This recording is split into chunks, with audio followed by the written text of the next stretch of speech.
এইবারে এই শাকগুলো কিন্তু না তুললেই নয়।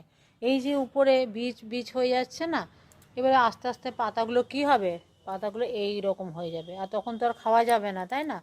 তাই এবারে কিন্তু তুলতেই হবে। আর আমার তো এদিক ওদিক এত বেরিয়ে যাচ্ছে যে কি বলবো, এটা তো মনে হচ্ছে কাটতে হবে, মোটা হয়ে গেছে। আর এই বীজ থেকেই সব বেরিয়ে যায়। আর যদি এইভাবে কেটে নিই তাহলে তলার যে ছোট ছোট ডোগাগুলো সেগুলো আবার বেরোবে। তবে খুব বেশি দিন কিন্তু বেথর শাক থাকে না, এই খুব রোদ্দুর উঠে গেলে তখন আর থাকবে না।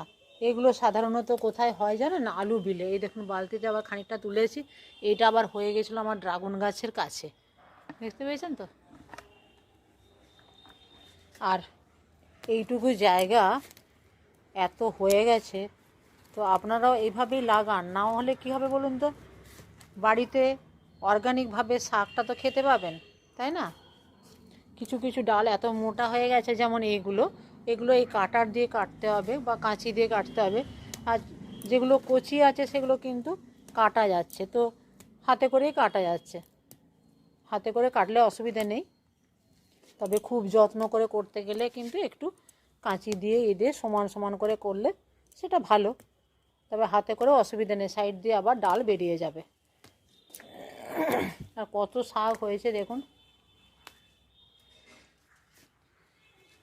এত শাক হয়েছে যে বাড়িতে এইভাবে আর কিচ্ছুই যত্ন পরিচর্যা কিচ্ছু না, এই তো বীজগুলো, এই বীজগুলো পড়েই কিন্তু হয়ে যায়। আর যদি আপনার বাড়িতে শাক না থাকে তাহলে বাজারে একবার কিনুন, একবার কিনে এই বীজগুলো এরকম করে ছড়িয়ে দিন। একটা মাটি, যেন মাটিটা একটু ভুরভুরে হতে হবে, ভুরভুরে মানে মাটিটা হালকা, যাতে সহজে বীজ থেকে অঙ্কুরোদ্গম হয়ে চারাটা বেরিয়ে যায়। কারণ চারাটা বেরিয়ে গেলেই কিন্তু এইভাবে আপনারও হবে। আর যখন একটু বড় হবে তখন একটু হালকা করে খোল জল দিয়ে দেবেন। দেখুন কতগুলো তুলেছি, আরও খানিকটা তুলতে হবে, এগুলো কাটার দিয়ে কাটবো, আরও খানিকটা তুলে নিই। আর এতেই কিন্তু আমার পরিবারের যথেষ্ট হয়ে যাচ্ছে। মাঝে মাঝে তুলছি, আপনারা দেখতে পাচ্ছেন। আমি সব সময় ভিডিও না দিলেও মাঝে মাঝে তো দিই, মোটামুটি আপনারা বুঝতে পারেন যে কতটা কি হচ্ছে।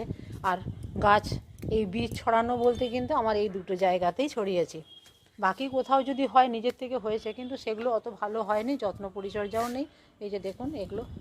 আর এখানে আমি একবার খোল জল দিয়েছিলাম, সবজি পচা তরল সার দিলেও কিন্তু ভালো হয়, তবে খোল জলটাই। আর খোল জল দেবেন কিন্তু একদম একদম হাতটা এরকম করে খোল জলটা দেবেন গোড়াতে, পাতায় যেন না লাগে, কারণ খোল জলেরও তো একটা গন্ধ আছে। আর খোল জলটা আমরা 3 দিন